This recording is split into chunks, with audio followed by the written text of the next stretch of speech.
Hi everyone, good evening, welcome back to the channel. मेरा नाम है अजय और आज हम लोग गैस का पार्ट नंबर 3 करने वाले हैं। ये एंड रहेगा आपकी गैस वाले टॉपिक का। ठीक है, आज हम गैस को ख़त्म करेंगे। तो आज की क्लास का जो सबसे पहला सब टॉपिक है वो आपका टीयर गैस। तो टीयर गैस क्या होती है? सबको पता है टीयर गैस किसके लिए यूज़ करते हैं। कहीं भी कंडीशन अनकंट्रोल हो जाती है, पब्लिक आउट ऑफ कंट्रोल हो जाती है, उस केस में आप देखो कभी पुलिस, सीआरपीएफ वगैरह ये सब लोग टीयर गैस का इस्तेमाल करते हैं। ठीक है, तो इससे क्या होता है, आंखों आंखों को लगता है, आंखों में आंसू आते हैं, आप देख नहीं पाते, धुआं धुआं हो जाता है। ठीक है, ये टीयर गैस यूज करते हैं वहां पे। इसमें कौन कौन सा कंपाउंड होता है ये इसके नाम है। इसमें क्लोरोपिक्रीन होता है। ठीक है, क्लोरोपिक्रीन होता है इसमें। एक्रोटीन है ये। ठीक है, स्पेलिंग को सही कर लेना। इसमें एक्रोटीन होता है, एक्रोटीन होता है इसमें। इसमें क्लोरो एसिटोफिनोन होता है और इसमें कार्बोनिक क्लोराइड होता है, COCl2। तो ये कुछ कंपाउंड के नाम हैं जो आपके टीयर गैस में पाए जाते हैं। देखो एग्जाम में ये क्वेश्चन पूछा जाता है, मैं आपको पहले बता रहा हूँ। मैं जो आपको साइंस पढ़ा रहा हूँ, ये प्रीवियस ईयर जितने भी एग्जाम होंगे उन सब में जो क्वेश्चन पूछे गए उसमें कौन कौन सा टॉपिक पूछा जाता है, उन्हीं के अकॉर्डिंग आपको चीजें पढ़ाई जाती है। इसमें बहुत मेहनत लगती है, आपके 10-20 साल के पेपर देखना टॉपिक के अकॉर्डिंग, उसके MCQs बनाना और एग्जाम के पॉइंट ऑफ व्यू से पढ़ाना। क्योंकि ऐसे तो आप पढ़ने बैठो तो बहुत सारी थ्योरी मिल जाएगी, लेकिन एग्जाम के पॉइंट ऑफ व्यू से एग्जाम में क्या पूछा जाता है ये सबसे इंपॉर्टेंट होता है। और जो मैं आपको सब्जेक्ट पढ़ा रहा हूँ इसकी मैं आपको गारंटी देता हूँ, इससे बाहर आपको कुछ भी नहीं करना और इसी से आपको सारा की सारा पेपर दिखेगा। आप एक बार मेरा टॉपिक पढ़ने के बाद पेपर लगा के देखिए, आपको सब कुछ आता होगा। और हमारा टॉपिक पढ़ने में कहीं और से पढ़िए तो बहुत सारे टीचर आपको ज़्यादा भी पढ़ा रहे होंगे, लेकिन ज़्यादा पढ़ाने से सिलेक्शन नहीं होती है। एग्जाम में क्या पूछा जाता है वो चीज़ें समझ नहीं होती हैं, इसलिए उन चीज़ों को हम लोग ज़्यादा हाईलाइट करते हैं। तो कौन कौन सी गैस के अंदर कौन कौन सा कंपाउंड होता है? क्लोरोपिक्रीन होता है, एक्रोटीन होता है, क्लोरोएसिटोफिनोन होता है और कार्बोनिक क्लोराइड होता है। तो ये सबके नाम आपको पता होना चाहिए, एग्जाम में क्वेश्चन पूछा जाएगा। और इसी को हम लोग पॉइजन गैस भी बोलते हैं। इंपॉर्टेंट पॉइंट है, पॉइजन गैस कौन सी होती है, कभी कभी ये भी एग्जाम में पूछ लिया जाता है। ठीक है, इसी को हम लोग पॉइजन गैस भी बोलते हैं। किसको? कार्बोनिक क्लोराइड को। तो ये है आपके टीयर गैस के बारे में। इसके बारे में एक्स्ट्रा पॉइंट लिख के नोट करके आपको एक बात छोटी सी याद रखनी है, फिर आपको अपने आप आंसर पता चल जाएगा। आपको लिखना है in tear gas chlorine is present. Tear gas में क्लोरीन प्रेजेंट होता है। आप देख लो सबके नाम है, देखो क्लोरो, यहाँ पे एक्रोटीन छोड़ के क्लोरो एक्सीटोन, यहाँ कार्बोनिक, सब में क्या होता है? सी वर्ड आ रहा है। तो आपको सिंपली याद रखना कि टीयर गैस के अंदर क्लोरीन गैस पाई जाती है। तो एग्जाम में क्वेश्चन पूछा जाएगा कौन सी गैस टीयर गैस में होती है, तो आंसर होगा क्लोरीन। कौन सी गैस होती है? क्लोरीन गैस होती है। एक बहुत फेमस ट्रेजेडी हुई थी जिसका नाम था भोपाल गैस ट्रेजेडी। इसके ऊपर क्वेश्चन पूछा जाता है कि भोपाल में गैस लीक हुई थी, ट्रेजेडी हुई थी, आपको पता ही हुई थी आपकी दिसंबर 1984 के अंदर हुई थी। दिसंबर 1984 के अंदर इसके अंदर कौन सी गैस थी? तो ये क्वेश्चन एग्जाम में आ जाता है बहुत बार एग्जाम में। तो इसके अंदर जो गैस थी उसका नाम लिख लीजिए, मिथाइल आइसोसाइनेट, जिसका फॉर्मूला है C2H5NO। ठीक है, तो ये नाम याद रखना, ये बहुत ही इंपॉर्टेंट है, मैं आपको पहले बता रहा हूँ, ये बहुत ज़्यादा इंपॉर्टेंट नाम है। ये एग्जाम में क्वेश्चन पूछा जाता है कि भोपाल गैस ट्रेजेडी के अंदर कौन सी गैस जो लीक हुई थी, उसका आंसर क्या है? Methyl isocyanate.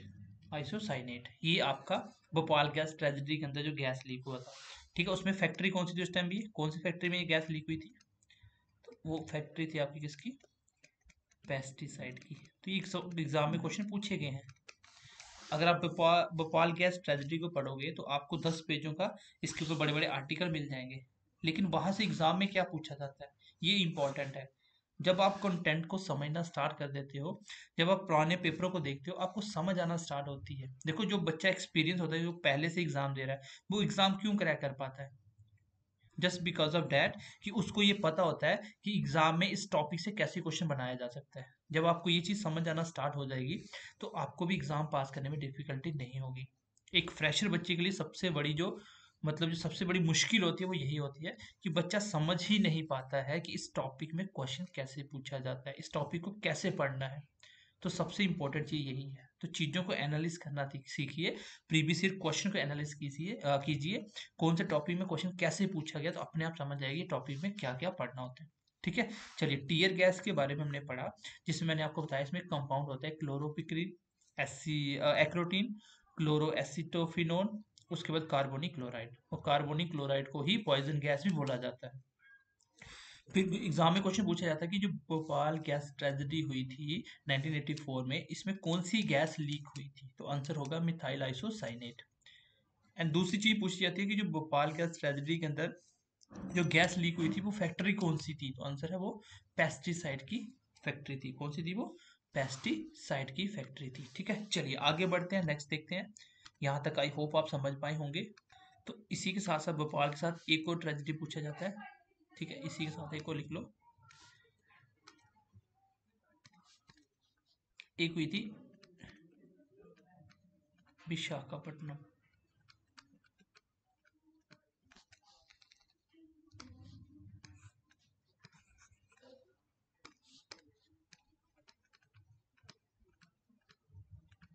विशाखापट्टनम ट्रेजेडी। तो विशाखापट्टनम ट्रेजेडी में कौन सी गैस लीक हुई थी, उस गैस का नाम लिख लीजिए। तो उस गैस का नाम है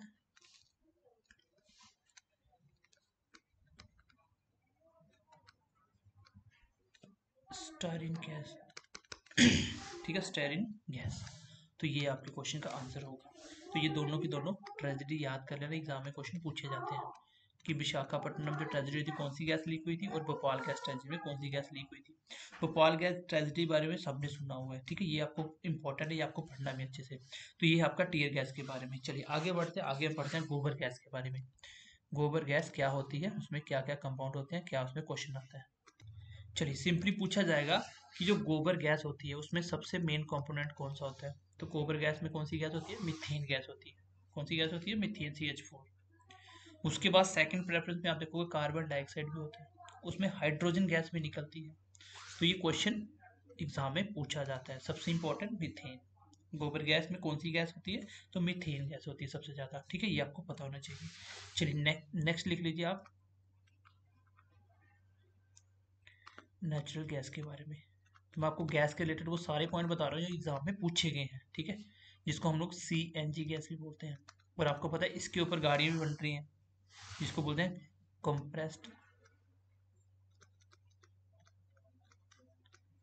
कंप्रेस्ड नेचुरल गैस।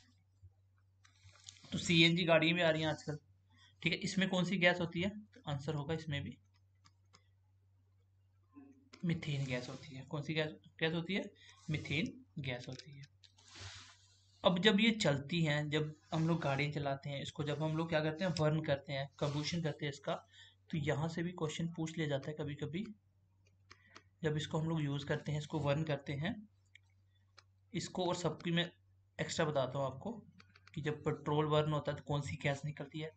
सबसे पहले लिख लो, पेट्रोल के बर्न होने से कौन सी गैस निकलती है सबसे ज़्यादा? इसमें निकलती है कार्बन मोनोऑक्साइड। और आपको अभी मैं पढ़ाऊंगा कार्बन मोनोऑक्साइड कितनी डेंजरस गैस होती है। ये सबसे डेंजरस गैस होती है, इंसान की एट अ टाइम डेथ हो जाती है इससे, जैसे ये आपका ब्लड में मिलती है तो। उसके बाद जब आप डीजल यूज करते हो, इसमें कौन सी गैस निकलती है? इसमें निकलती है सल्फर और नाइट्रोजन ऑक्साइड। तो ये दोनों गैस इसमें से निकलती हैं। CNG गैस हम पढ़ रहे हैं, CNG गैस जब आप यूज करते हो तो इसके बाद वर्णन के बाद कौन सी गैस निकलती है? इसमें निकलती है आपकी कार्बन डाइऑक्साइड और पानी, H2। ठीक है, और LPG गैस जब आप जलाते हो इसमें भी क्या निकलती है? कार्बन डाइऑक्साइड और पानी। अगर आपको पूछा जाए कि जो रोटी जब आप बनाते हो तो रोटी फूल जाती है ना, जब रोटी बनाते हो तो रोटी फूल जाती है, उसमें कौन सी गैस होती है, किसकी वजह से फूलती है? तो उसका आंसर होगा कार्बन डाइऑक्साइड एंड H2O।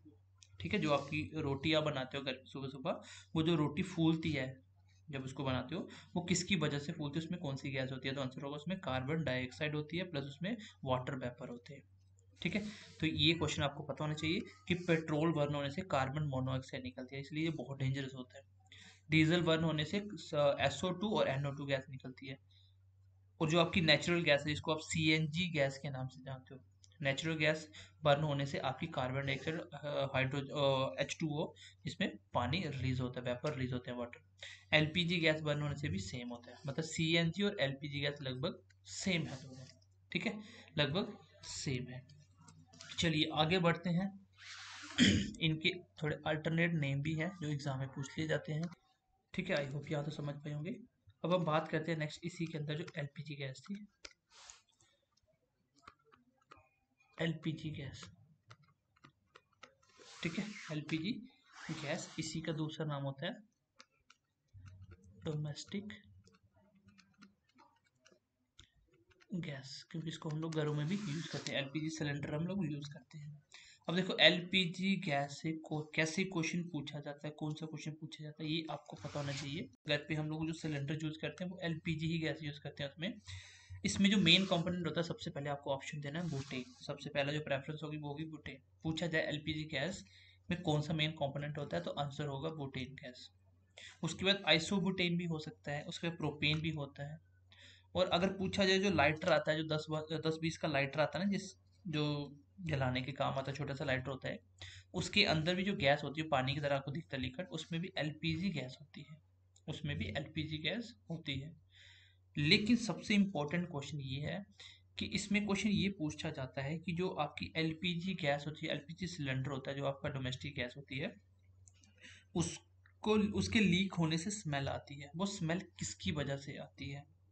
तो अगर आप देखो LPG गैस प्योर होती है, इसमें कोई स्मेल नहीं होती। अगर ये लीक होगा तो आपको पता भी नहीं चलेगा कि LPG गैस लीक हुई है।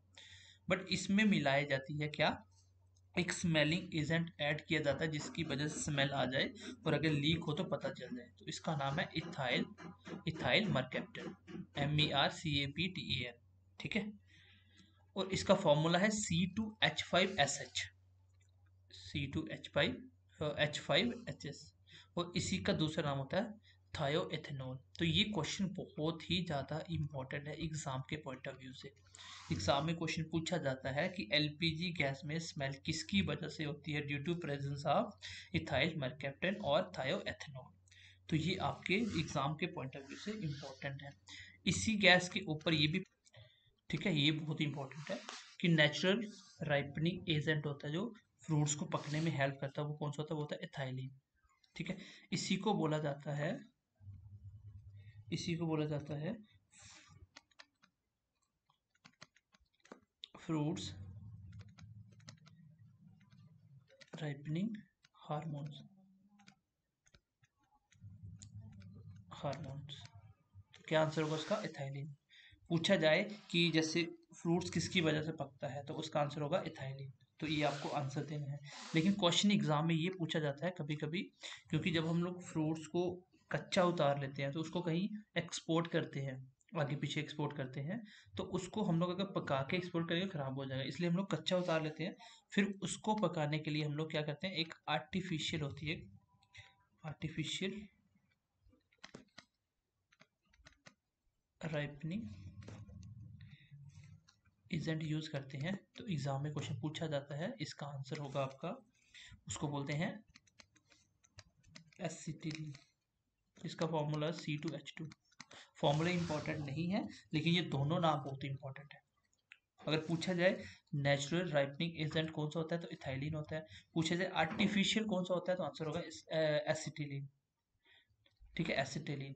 तो क्वेश्चन एग्जाम में पूछा जाता है कि हम लोग कच्चे फ्रूट्स को किस की मदद से पकाते हैं, तो आंसर होगा एसिटिलीन। ठीक है, एसिटिलीन। चलिए आगे बढ़ते हैं। अब आपको पता है कि एक पाउडर यूज किया जाता है,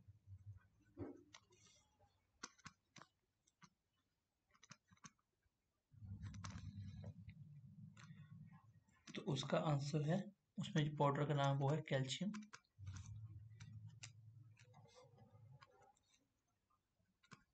कार्बाइड, इसका फॉर्मूला है CaC2।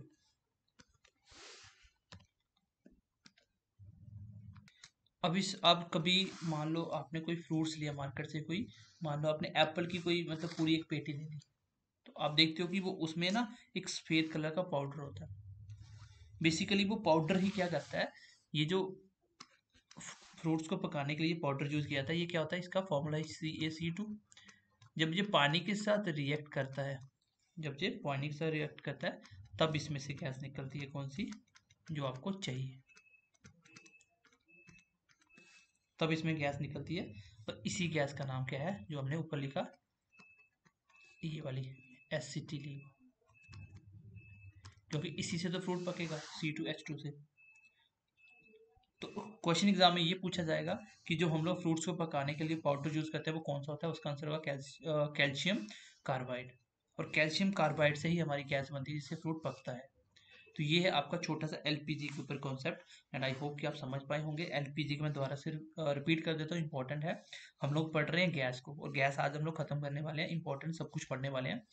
इसमें मैंने आपको एलपीजी गैस के बारे में बताया अभी, जिसको हम लोग एज अ डोमेस्टिक गैस के नाम से भी जानते हैं। उसमें कौन सा कंपोनेंट होता है मेन, उसमें बुटेन होता है। कौन सा होता है, बुटेन, आइसोबुटेन और प्रोपेन। और जो लाइटर होता है उसमें भी हम यही यूज करते हैं। इसमें एक स्मेलिंग एजेंट होता है, वेरी वेरी इंपॉर्टेंट क्वेश्चन, ये एग्जाम में पूछा जाता है। इसमें इथाइल मरकैप्टन यूज होता है, या इसको थायोएथेनॉल भी बोलते हैं। पूछा जाए कि फ्रूट्स को पकाने के लिए कौन सी गैस यूज होती है, तो आंसर होगा इथाइलिन। कैसे, जब नेचुरली पकते हैं। जब उसको हम आर्टिफिशियली पकाते हैं तब कौन सा होता है, एसिटिलीन। और एक पाउडर होता है जो हम लोग फ्रूट्स को पकाने के लिए यूज करते हैं, वो कौन सा होता है, वो कैल्शियम कार्बाइड का होता है। इसी से तो हम लोग एसिटिलीन बनाते हैं। आई होप यहाँ तक आप समझ पाए होंगे। चलिए आगे बढ़ते हैं नेक्स्ट कंसेप्ट की तरफ।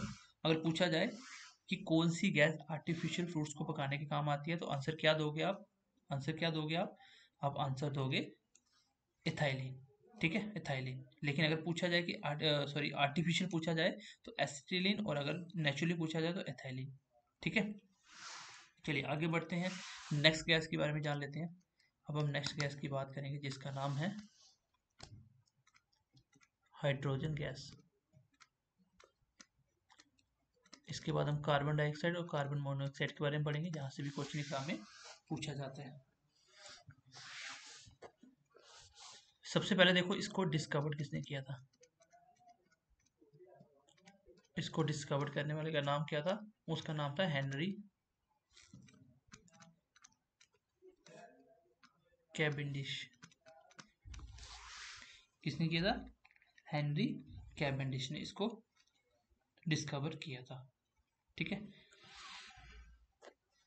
उसके बाद इसके ऊपर एक क्वेश्चन और पूछा जाता है, क्योंकि एटॉमिक जो आपका पीरियोडिक टेबल उसमें सबसे पहला एलिमेंट यही है। लेकिन अगर ये पूछा जाए, ठीक है, इसके साथ अगर डिस्कवर किया पूछा जाए, hydrogen name is given by, इसको हाइड्रोजन नाम किसने दिया, तो उसका नाम होगा आपका एंटोनी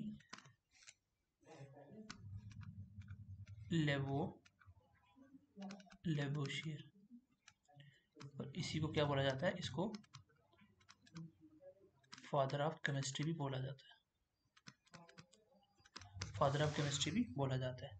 तो हाइड्रोजन गैस का डिस्कवर किसने किया था, इसने ये किया था हेनरी कैवेंडिश ने। और पूछा जाए हाइड्रोजन नेम किसने दिया, तो आंसर होगा एंटोनी लेवोशियर।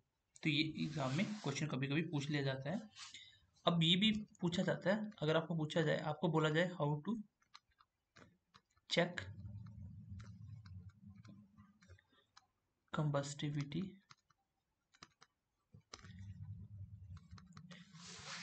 आपको पता है कि आपके बैलून में हीलियम गैस भरी जाती है, ना कि हाइड्रोजन। हालांकि हाइड्रोजन सबसे हल्की गैस होती है, लेकिन मैंने आपको बताया तो उस टाइम भी कि हाइड्रोजन कैसी गैस है, एक कंबस्टिबल गैस है, मतलब इसको आग लग जाती है, ये आग पकड़ लेती है।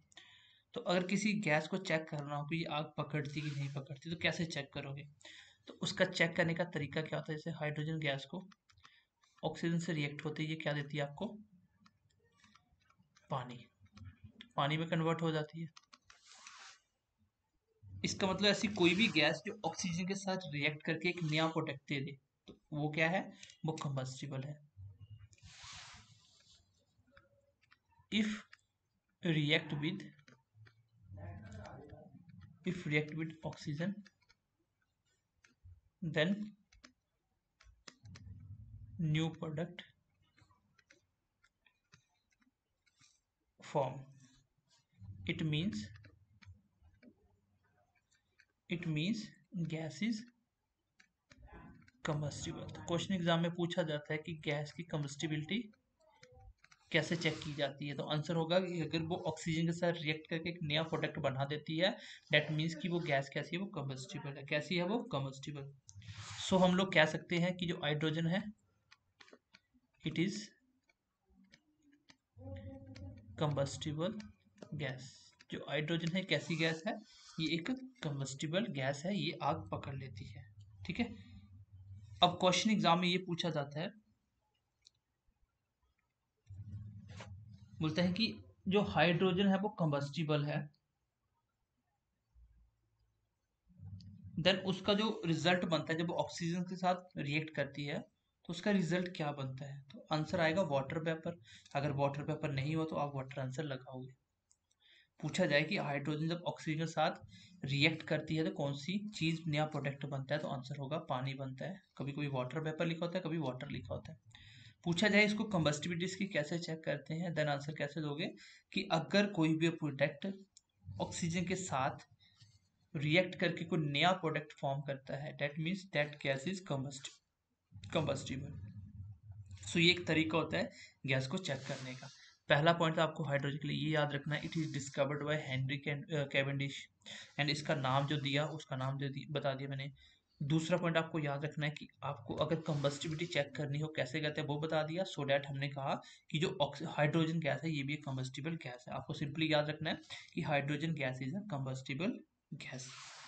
इसके ऊपर आपको तीसरा पॉइंट याद रखना है, आपको पता होना चाहिए कि जो मैक्सिमम पार्ट ऑफ यूनिवर्स है, मैक्सिमम पार्ट ऑफ यूनिवर्स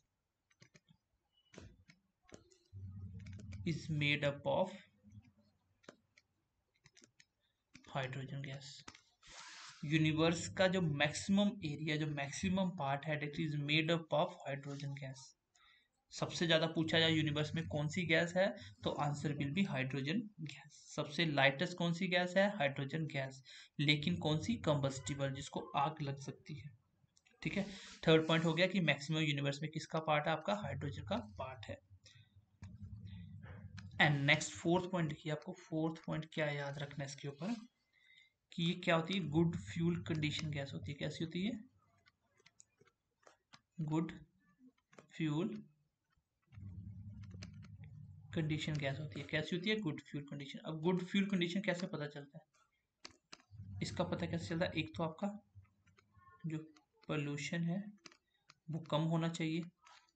ठीक है। दूसरा, इसकी जो कैलोरीफिक वैल्यू है, कैलोरीफिक वैल्यू है वो हाई होनी चाहिए। इसका क्या मतलब होता है? इसका मतलब होता है कि जब कोई गैस ऑक्सीजन से मिलके ज़्यादा एनर्जी रिलीज करे उसको बोलते हैं हाई कैलोरीफिक वैल्यू। मतलब जितनी ज़्यादा एनर्जी, एक तो ये एनर्जी ज़्यादा देता है, पोल्यूशन कम करता है, इसलिए इसको गुड फ्यूल कंडीशन भी बोला जाता है। ठीक है। ये हो गए इसके 4 पॉइंट। चलिए एक पॉइंट और लिख लेते हैं इसके बारे में। पॉइंट नंबर 5 की बात कर ले हम लोग। अगर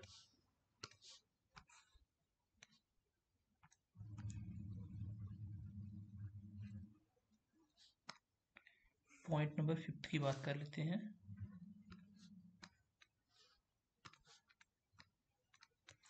फिफ्थ पॉइंट बोलता है जो आपका वनस्पति घी होता है,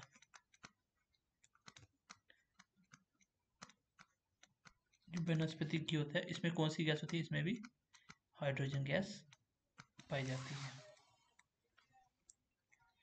अगर पूछा जाए कि जो वनस्पति घी बनाने के लिए कौन सी गैस यूज होती है, तो आंसर होगा हाइड्रोजन गैस। ठीक है। उसको बोलते हैं हाइड्रोजन गैस।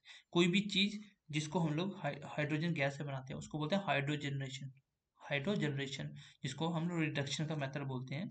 तो इसको बनाने के लिए हम लोग मैन्युफैक्चरिंग करने के लिए वनस्पति घी को भी हाइड्रोजन गैस यूज करते हैं। ठीक है। तो सिंपली याद रखना कि वनस्पति घी जब बनाते हैं कौन सी गैस यूज होती है, तो हाइड्रोजन गैस। तो हाइड्रोजन गैस के ऊपर मैंने आपको 5 पॉइंट बताए। सबसे पहले इसका डिस्कवर किसने किया, इसको नाम किसने दिया, पहला पॉइंट। दूसरा पॉइंट ये है कि ये कंबस्टिबल गैस होती है। कैसे चेक करते हैं वो भी बता दिया। थर्ड पॉइंट है कि यूनिवर्स में सबसे ज़्यादा हाइड्रोजन गैस ही पाई जाती है। वो फोर्थ पॉइंट है ये गुड फ्यूल गैस होती है। गुड फ्यूल मतलब जिसकी कैलोरीफिक वैल्यू हाई हो और पोल्यूशन कम हो। और वनस्पति घी बनाने के लिए भी हम लोग हाइड्रोजन गैस का इस्तेमाल करते हैं। तो ये आपका हाइड्रोजन गैस के ऊपर कॉन्सेप्ट। ओके, नेक्स्ट बढ़ते हैं। अब हम बढ़ते आगे कार्बन मोनोऑक्साइड के ऊपर चलते हैं। चलिए नेक्स्ट गैस के बारे में लिखिए, कार्बन मोनोऑक्साइड। चलिए कार्बन मोनोऑक्साइड, कार्बन मोनोऑक्साइड का फॉर्मूला होता है जनरल CO, ना कि CO2। CO2 कार्बन डाइऑक्साइड होती है, ये CO इसका फॉर्मूला होता है। पहला पॉइंट। दूसरा पॉइंट आपको याद रखना है, कार्बन और ऑक्सीजन के बीच में जो बॉन्ड होता है वो कोवलेंट बॉन्ड होता है। कौन सा होता है? कोवलेंट बॉन्ड होता है। And third point very very important, ये डेंजरस क्यों होती है? देखो, कार्बन मोनोऑक्साइड जो होती है, मोनो मतलब सिंगल है, इसमें एक ही ऑक्सीजन होता है, और कार्बन डाइऑक्साइड मतलब डबल। ये 300 गुना ज़्यादा कैपेबल होता है ब्लड के साथ मिक्स होने में एज कम्पेयर टू ऑक्सीजन। जब हम लोग ऑक्सीजन लेते हैं, ऑक्सीजन कंज्यूम करते हैं, तो जो ऑक्सीजन हमारी बॉडी में जाके ब्लड में मिलता है, और अगर कार्बन डाइऑक्साइड हम लोग इनटेक करें, देन ये 300 गुना ज़्यादा फास्ट स्पीड से हमारे ब्लड में मिल जाता है। सोचो कि अगर आप कार्बन डाइऑक्साइड ले रहे हो तो कितनी जल्दी ब्लड में मिक्स हो जाएगा। ब्लड में मिक्स हो गया तो ये एज अ पॉइजन का काम करेगा, क्योंकि हमारे सेल को चाहिए ऑक्सीजन। ये बेसिकली होता क्या है, मैं आपको थोड़ा सा स्ट्रक्चर समझाता हूँ। जैसे हेमोग्लोबिन के अंदर जब हम सांस लेते हैं तो एयर के अंदर हम लोग ऑक्सीजन यूज कर लेते हैं, तो हम क्या करते हैं, ऑक्सीजन लेते हैं। अगर हम लोग क्या किया, कार्बन मोनोऑक्साइड ले लिया, तो पहले ज़्यादा रिएक्ट कौन करेगा? Carbon monoxide. ये जैसे ही ब्लड में मिलेगा तो इससे कंपाउंड बनेगा, that is called carboxy haemoglobin. ये मैंने शॉर्टकट में लिख दिया, कार्बोक्सी हेमोग्लोबिन। और ये ब्लड में मिलने के बाद CO2 एज अ पॉइजन की तरह काम करेगा। ब्लड में मिल गया तो आदमी की डेथ हो जाती है। ये बनता कैसे है? देखो, इसका रीजन क्या होता है? रीजन ये होता है, ये बनता कैसे है? ये बनता है due to incomplete combustion of coal in अंगीठी होती है ना, जो चूल्हा टाइप होता है, in a close room, in a closed, किसी बंद कमरे में कोई अंगीठी चल रही है, कोई लकड़ी जला रही है, कोई कोल जला रहा है, उसमें से जो धुआं निकलता है, उस केस में क्या होता है, कार्बन मोनोऑक्साइड इज प्रोड्यूस्ड। तब कार्बन डाइऑक्साइड, कार्बन मोनोऑक्साइड निकलती है। ये स्टार्टिंग में क्या करती है, when initially cause suffocation. Starting में तो सफोकेशन होती है, सांस लेने में थोड़ी सी दिक्कत होती है। And finally may leads to the death of a person। आप जब कोई लकड़ी जलाते हो तो उसके धुएं में आप खड़े नहीं हो सकते। क्यों? क्योंकि उसमें से कार्बन मोनोऑक्साइड निकलती है, आप सांस नहीं ले पाओगे, सफोकेशन होगी। और जब ये ज़्यादा हो जाएगा तो इसके में क्या होगा, आदमी की डेथ भी हो जाएगी। क्यों? क्योंकि ये ब्लड में बहुत जल्दी मिल जाती है। तो कार्बन मोनोऑक्साइड के ऊपर आपको क्या याद रखना है, सबसे पहले इसका फॉर्मूला पता होना चाहिए, CO होता है, ठीक है। दूसरी चीज़ आपको याद रखनी है कि इसमें बॉन्ड कौन सा होता है, कोवलेंट बॉन्ड होता है। तीसरी चीज़ पूछा जाए कि ये क्या कार्बन मोनोऑक्साइड ज़्यादा नुकसान क्यों पहुंचाती है, तो आंसर होगा क्योंकि ये 300 गुना ज़्यादा कैपेबल होती है एज कम्पेयर टू ऑक्सीजन से ब्लड में मिलने के लिए। और जब चीज़ ब्लड में मिल जाएगी तो पूरी बॉडी में स्प्रेड हो जाएगी और एज अ पॉइजन की तरह ये काम करती है। बनने का रीज़न मैंने बता दिया कैसे बनती है। ज़्यादातर कोई भी चीज़ जब जलती है, उसका अगर वो आधी जल रही है, इनकम्प्लीट हो रही है, उसका कम्बशन पूरा नहीं हो रहा, तो उस केस में क्या होता है, ये वाली कार्बन मोनोऑक्साइड प्रोड्यूस होती है। और स्टार्टिंग में सफोकेशन होती है, ज़्यादा हो जाए तो आदमी की डेथ भी हो जाती है, ठीक है। तो ये आपको याद रखना है। अब हम बात कर लेते हैं कार्बन डाइऑक्साइड की, वो भी यही लिख लेते हैं साथ साथ, ताकि दोनों को कंपेयर कर पाओ आप। इसका जो जनरल फॉर्मूला आता है मैं लिख देता हूँ थोड़ा सा, ताकि थोड़ा टाइम बच जाए आपका। चलिए, कार्बन डाइऑक्साइड की बात करें तो इसका जनरल फॉर्मूला होता है CO2। क्या फॉर्मूला होता है? CO2। इसमें भी कोवलेंट बॉन्ड होती है कार्बन और ऑक्सीजन के बीच में। इसका अगला इंपॉर्टेंट पॉइंट है, इसको हम लोग ग्रीन हाउस गैस भी बोलते हैं। आपको मैंने ग्रीन हाउस इफेक्ट पढ़ाया है, तो वो आप अच्छे से देख लेना, उसमें सब कुछ पता चलेगा। क्वेश्चन आता है ग्रीन हाउस गैस से कि कौन सी गैस ग्रीन हाउस है, कौन सी नहीं है। तो carbon dioxide green house gas होती है, मीथेन ग्रीन हाउस गैस होती है, ठीक है, बट कार्बन मोनोऑक्साइड नहीं है, ठीक है। It is use as fire extinguisher. तो ये वेरी वेरी इंपॉर्टेंट है, आपके पंचायत अकाउंट असिस्टेंट में इसके ऊपर क्वेश्चन आया। पंचायत अकाउंट असिस्टेंट में भी इसके ऊपर क्वेश्चन आया था कि जो फायर एक्सटिंग्विशर होता है उसमें कौन सी गैस होती है, उसमें कार्बन डाइऑक्साइड होती है। रोटी जो फूलती है वो किसकी वजह से फूलती है, कार्बन डाइऑक्साइड की वजह से। उसके बाद it is use in cold drinks and soda bottles. जो आप कोल्ड ड्रिंक वगैरह पीते हो ना, सोडा वगैरह पीते हो, उसमें भी हमने क्या कौन सी गैस मिलाई होती है, कार्बन डाइऑक्साइड। क्यों? क्योंकि ये सोडे को खराब नहीं होने देती है। आपको पूछा जाए कि जो आप लोग सोडा पीते हो उसमें थोड़ा सा खट्टा सा और थोड़ा कड़वा सा टेस्ट आता है, वो किसकी वजह से आता है, वो आता है आपका कार्बोनिक एसिड की वजह से। क्योंकि जब पानी के अंदर आप कार्बन डाइऑक्साइड मिलाते हो तो उसमें से जो आगे कार्बोनिक एसिड जनरेट होता है H2CO3। मैं थोड़ा सा बता भी देता हूँ। कोल्ड ड्रिंक में पानी होता है, इसमें जब आप कार्बन डाइऑक्साइड गैस मिलाते हो, इन दैट केस आपका एक एसिड बनता है जिसको बोलते हैं CO3। इसका नाम होता है ये एसिड, इसको बोलते हैं कार्बोनिक एसिड। कार्बोनिक एसिड, क्योंकि पानी में एसिड मिलाओगे वो चीज़ एसिडिक सोल्यूशन बन जाएगा, पानी में आप बेस मिलाओगे वो चीज़ बेसिक सोल्यूशन बन जाएगा। तो पीएच आपको सर ने पढ़ाया होगा, पीएच स्केल के ऊपर, एसिडिक बेसिक, ठीक है। तो अगर पूछा जाए कोल्ड ड्रिंक किसकी वजह से खराब नहीं होती, तो आंसर होगा उसमें कार्बन डाइऑक्साइड मिलाई जाती है। पूछा जाए कि उसका जो सॉर टेस्ट होता है, जो खट्टा टेस्ट आता है, वो किसकी वजह से आता है, वो आता है आपका H2CO3 कार्बोनिक एसिड की वजह से। क्योंकि हमने कार्बन ऑक्सीजन पानी के अंदर कार्बन डाइऑक्साइड मिलाई है, जिसकी वजह से कार्बोनिक एसिड बन जाता है, ठीक है। तो ये आपका छोटा सा कॉन्सेप्ट था कार्बन मोनोऑक्साइड और कार्बन डाइऑक्साइड के ऊपर। आई होप कि यहाँ तक आप समझ पाए होंगे, ठीक है। आई होप यहाँ तक आप समझ पाए होंगे।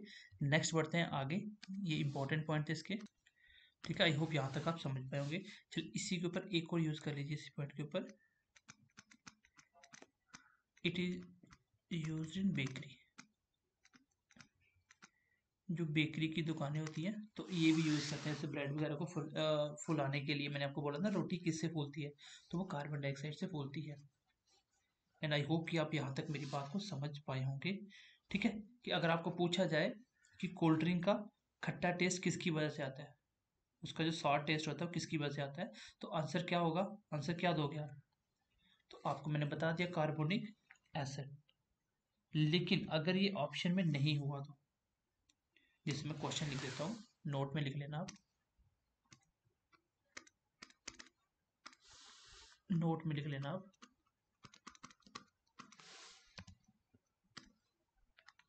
चलिए अगर आपको पूछ लिया जाए कि जो कोल्ड ड्रिंक में उसका जो सॉर टेस्ट आता है वो किसकी वजह से आता है, तो आंसर क्या था, कार्बोनिक एसिड। ऑप्शन में नहीं होगा तो आंसर क्या लगाओगे आप, फॉस्फेरिक एसिड, ठीक है।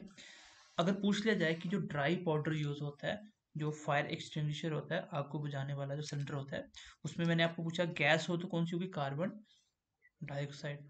लेकिन अगर पूछा जाए जो ड्राई पाउडर होता है उसमें क्या यूज करते हैं, क्या उसमें सैंड यूज करते हैं, रेत होती है जो, या सैंड प्लस कॉस्टिक सोडा, या सैंड प्लस सोडियम बाइकार्बोनेट, या सोडियम कार्बोनेट, या सैंड प्लस सोडियम बाइकार्बोनेट। तो आंसर होगा सोडियम बाइकार्बोनेट, ठीक है। अब ये कॉस्टिंग सोडा क्या होता है, इसका फॉर्मूला क्या होता है, सोडियम कार्बोनेट क्या होता है, और सोडियम बाइकार्बोनेट क्या होता है। यहाँ से तीनों पॉइंटों के ऊपर बहुत बार क्वेश्चन एग्जाम में पूछा गया है।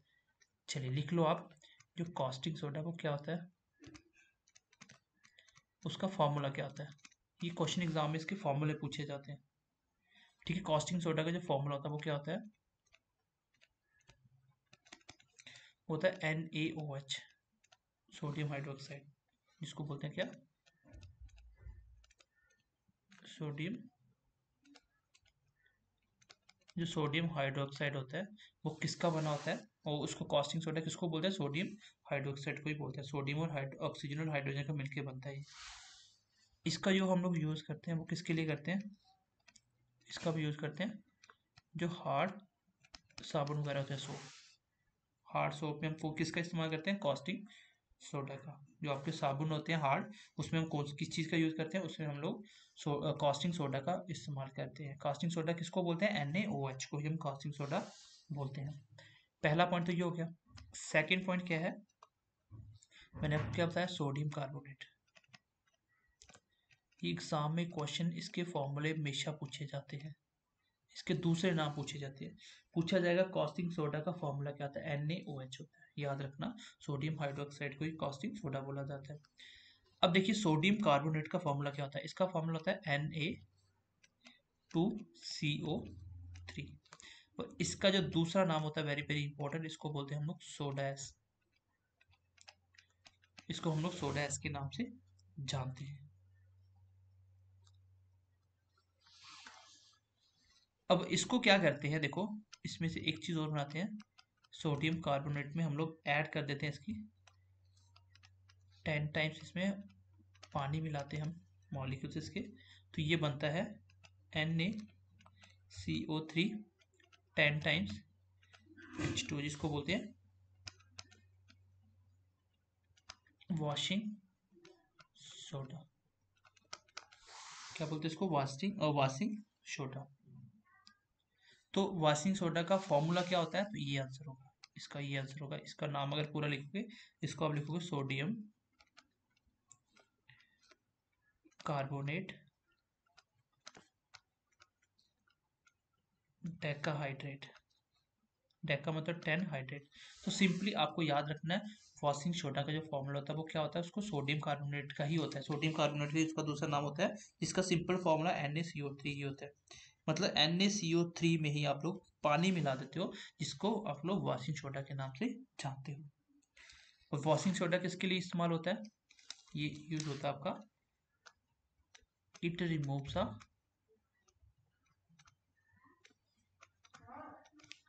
परमानेंट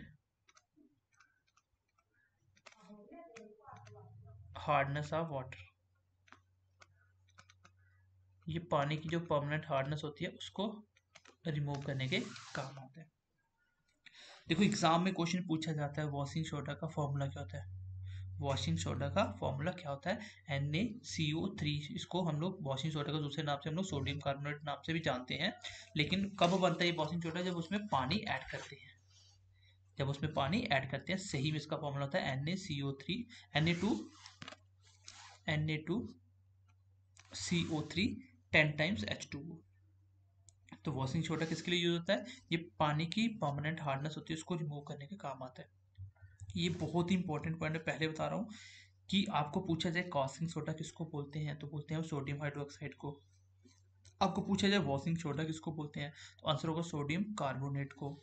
थर्ड पॉइंट लिख लीजिए, that is also very important,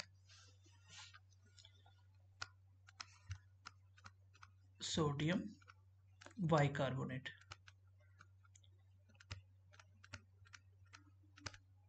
sodium bicarbonate, इसका फॉर्मूला होता है Na, बाई लग जाए तो बीच में H आ जाता है, NaHCO3। तो इसको हम लोग यूज करते हैं, use as a fire extinguisher, जो पाउडर की तरह यूज होता है वो ये होता है। मैंने बताया था सैंड प्लस सोडियम कार्बोनेट। और इसी का अगला नेक्स्ट नाम हम ये भी जानते हैं, इसको हम लोग बेकिंग सोडा के नाम से जानते हैं, बेकिंग सोडा, जो हम लोग खाना वगैरह चीज़ों में यूज़ करते हैं, जो हम चीज़ें बनाते हैं बेकरी वगैरह में, उसमें हम लोग बेकिंग सोडा इस्तेमाल करते हैं। तो एग्जाम में क्वेश्चन देखो क्या क्या पूछा जाता है, बेकिंग सोडा का दूसरा नाम क्या होता है, बेकिंग सोडा किससे बनता है, उसका आंसर होगा सोडियम बाइकार्बोनेट। ऑप्शन में या तो ये फॉर्मूला लिखेगा NaHCO3 या नाम लिख के देगा। और पूछा जाए वॉशिंग सोडा का क्या होता है, तो NaCO3 वाला होता है, सोडियम कार्बोनेट का। और कॉस्टिंग सोडा का NaOH। ये तीनों बहुत ही ज़्यादा इंपॉर्टेंट है, आपको इन तीनों को याद रखना पड़ेगा क्योंकि एग्जाम में ये क्वेश्चन पूछे जाते हैं। तो आई होप कि गैस का टॉपिक आपको क्लियर हो गया होगा। मैंने आपको सारे पॉइंट बता दिए जो एग्जाम में पूछे जाते हैं, बाकी ozone layer, green house effect मैं आपको ऑलरेडी पढ़ा चुका हूँ। ठीक है, तो ये था आपका गैस का टॉपिक। आज हमने क्या क्या पढ़ा, थोड़ा सा रिवाइज कर देता हूँ एक बार। सबसे पहले हमने टीयर गैस के बारे में पढ़ा, जिसमें मैंने आपको बता दिया टीयर गैस के जो मेन कंपोनेंट होते हैं वो होते हैं क्लोरोपिक्रिन, फिर एक्रोटीन, फिर क्लोरोएसिटोफिनोन, फिर कार्बोनी क्लोराइड, जिसको पॉइजन गैस भी बोला जाता है। भोपाल गैस ट्रेजेडी और विशाखापट्टनम गैस ट्रेजेडी में कौन कौन सी गैस लीक हुई थी, ये आपको पता होना चाहिए। टीयर गैस में क्लोरीन गैस होती है, ये बता दिया। फिर मैंने बताया गोबर गैस, सिंपली इसमें मीथेन होता है, कार्बन डाइऑक्साइड, हाइड्रोजन होता है, इतना ही याद रखना है। फिर नेचुरल गैस बताया, जिसको हम लोग सीएनजी के नाम से जानते हैं। सीएनजी की फुल फॉर्म पूछी जा सकती है, कंप्रेस्ड नेचुरल गैस, इसमें मीथेन होता है। अब आपको पता होना चाहिए किस चीज़ के बर्न होने से क्या रिलीज होती है। पूछा जाए कि गाड़ियों में जो पेट्रोल वाली गाड़ी होती है उसमें कौन सी सबसे ज़्यादा चीज़ रिलीज होती है, तो उसमें होता है कार्बन मोनोऑक्साइड। मैंने कार्बन मोनोऑक्साइड आपको पढ़ा दिया कितना डेंजरस होता है, ये 300 गुना ज़्यादा जल्दी ब्लड के साथ ये मिक्स हो जाता है। डीजल से क्या होता है, सल्फर और NO2 निकलता है, NO। सीएनजी और एलपीजी बर्न होने से कार्बन डाइऑक्साइड और वाटर रिलीज होता है।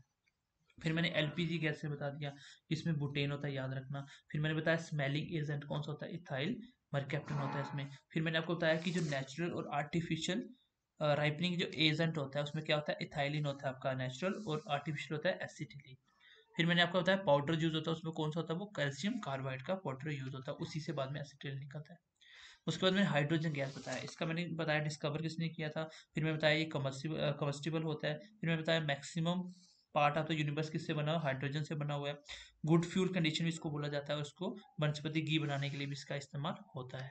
उसके बाद मैंने आपको बताया कार्बन मोनोऑक्साइड और carbon dioxide, very very important. इसमें से क्वेश्चन आपका देखो पंचायत अकाउंट असिस्टेंट में भी आया था, और बहुत सारे एग्जाम में ये चीज़ पूछी जाती है, ये मैंने आपको बताया। उसके बाद मैंने आपको ये कुछ इंपॉर्टेंट बातें बताई नोट में, ठीक है, कि फॉर्मूला कॉस्टिंग सोडा क्या होता है, सोडियम कार्बोनेट किसको बोलते हैं, वॉशिंग सोडा क्या होता है, बेकिंग सोडा क्या होता है, ठीक है, ये मैंने आपको बता दिया। आई होप कि आपको गैस वाले टॉपिक में कोई डाउट्स नहीं बचा होगा, जिससे मैंने आपको बहुत अच्छे तरीके से पढ़ा दी चीज़ें, ठीक है। तो साइंस तो आपकी ऑलमोस्ट खत्म होने वाली है, तो इसको तो हम लोग, हमारे पास बहुत सारे लेक्चर पढ़े भी हैं, तो हम आपको ये प्रोवाइड कर देंगे, ठीक है। चलिए मिलते हैं नेक्स्ट क्लास में, bye bye, take care and God bless you.